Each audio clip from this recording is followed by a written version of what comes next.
নমস্কার, কেমন আছেন সবাই? Good afternoon. আশা করছি অনেক অনেক ভালো আছেন। তাই দেখুন, আমি এই মুক্ত পরিবেশে চলে এসেছি আমার বাপের বাড়িতে। তো আজকেও আমি কিছু কথা আপনাদের সঙ্গে বলবো, যে যে কথাটা আপনাদেরও অনেক কাজে লাগবে। তা আমি তো সবসময় এরকম মুক্ত পরিবেশে ভিডিও করতে পারি না। অ্যাকচুয়ালি শ্বশুরবাড়ি গ্রামে তো এগুলো হয় না, কিন্তু বাপের বাড়ির গ্রামে একদম পুরো আমি মুক্ত। তো আজকের আমার বিষয়টা হলো গিয়ে, যখন খুব এনজয় করবেন, যখন খুব সুখের সময় আসবে, তখন আপনার কী করণীয়। শুনতে খুব অবাক লাগছে না? এই কথাটা কেউ কখনো বলেছে দুঃখের সময় শক্ত হবে, এটার সময় এটা করবে, কিন্তু সুখের সময় কি করবে? যখন তোমার জীবনে খুব সুখ আনন্দ অনুভূতি আসবে, সেই সময় তুমি নিজেকে ভাসিয়ে দিলে কিন্তু চলবে না। কারণ একটা জিনিস জেনে রাখবে, সুখের সময় কিন্তু বেশিক্ষণ থাকে না। সুখের পর দুঃখ, দুঃখের পর সুখ, এইভাবে আমাদের গাড়ির চাকা ঘুরতে থাকে। তো বন্ধুরা, যখন তোমরা এই সুখের ঠিকানা খুঁজে পাবে, সেই সময় তোমরা নিজেকে একটু স্ট্রং রাখবে। ভাববে এরপরেই বোধহয় বিপদ নামতে পারে। তার জন্য নিজের মনের মধ্যে আনন্দ থাকবে, সেই আনন্দটা বাইরে প্রকাশ করবে না।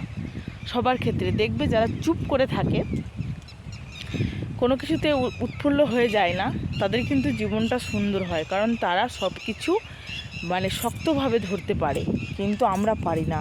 আমরা দুঃখের পর যখন হঠাৎ করে কোনো কিছু আনন্দের খবর পাই, তখন আমাদের মনটা পুরো উৎফুল্ল হয়ে যায়।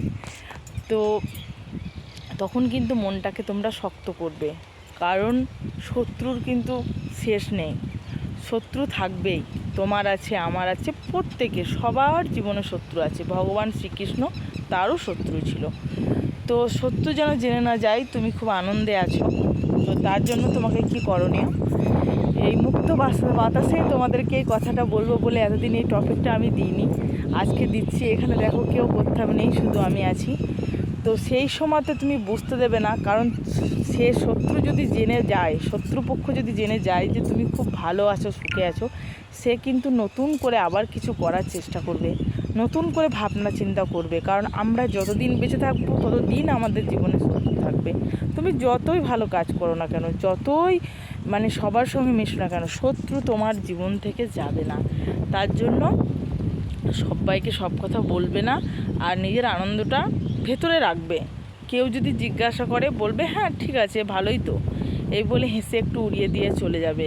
কখনো নিজের এই সুখটার জন্য কিন্তু কখনো বড়াই করবে না, যে হ্যাঁ আমি খুবই সুখী, আমার হাজব্যান্ড আমাকে খুব ভালোবাসে, আমার প্রচুর টাকা পয়সা, আমি এত ভালো কাজ করি, এত কিছু করি, আমার এই হয়েছে। এই জিনিসটা নিয়ে কখনো কিন্তু কারোর সাথে গল্প করবে না।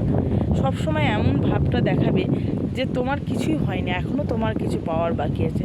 তাহলে দেখবে ভেতর থেকে তোমার মন স্ট্রং রাখবে, আর শত্রুর থেকে মোকাবেলা করার জন্য প্রস্তুতি নিয়ে রাখবে। তো সব ভালো থাকো সকলে। তো কে কে আমার মতো এরকম গ্রামের মুক্ত পরিবেশে ভিডিও করতে ভালোবাসো, আমাকে জানাবে। তো আজকের মতো ব্লগটা এখানেই শেষ করব। তো সবাই আরও একবার জানাই রথযাত্রার প্রীতি ও শুভেচ্ছা। সবাই খুব খুব ভালো থাকবেন, সুখে থাকবেন। Thank you.